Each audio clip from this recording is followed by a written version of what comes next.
জয় বাবা কপিল বলি, জয় বাবা কপিল বলি। এখন আমরা আছি কপিল বাবার মন্দিরে। আমার সফর সঙ্গী আশিস হাজরাও এসছে আমার সঙ্গে। এই হচ্ছে কপিল বাবার মন্দির, মন্দিরের ছবি, কপিল বাবার ছবি।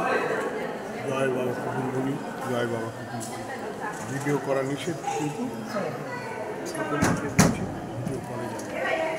আরও কিছু ঠাকুর আছে পাশে গঙ্গাসাগর, খুব সামান্য একটু দূরে, অর্থাৎ 200 মিটার দূরেই হচ্ছে গঙ্গা এবং সাগরের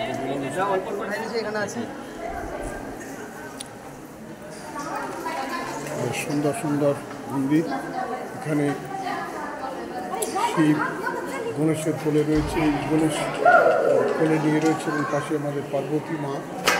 ওম নমঃ শিবায়, ওম নমঃ শিবায়, ওম নমঃ শিবায়। এটা হচ্ছে আমাদের মা শেরওয়ালি, মা শেরওয়ালি, মা শেরওয়ালি। এটা হচ্ছে মা শীতলা যতদূর সম্ভব। আর এটা হচ্ছে ওম নমঃ শিবায়, আরো গুরু মায়ের ছবি, মা ওম নমঃ শিবায়। আরেকবার আশিস হাজরাকে নিয়ে আমরা একটু ভিডিওতে থাকি, ভালো লাগলো। ওম হর গুরু শঙ্কর শিব শম্ভু, ওম হর গুরু শম্ভু। জয় বাবা কপিল মণি, বলো একটু জয় বাবা কপিল মণির জয়, জয় বাবা কপিল মণির জয়, জয় বাবা কপিল।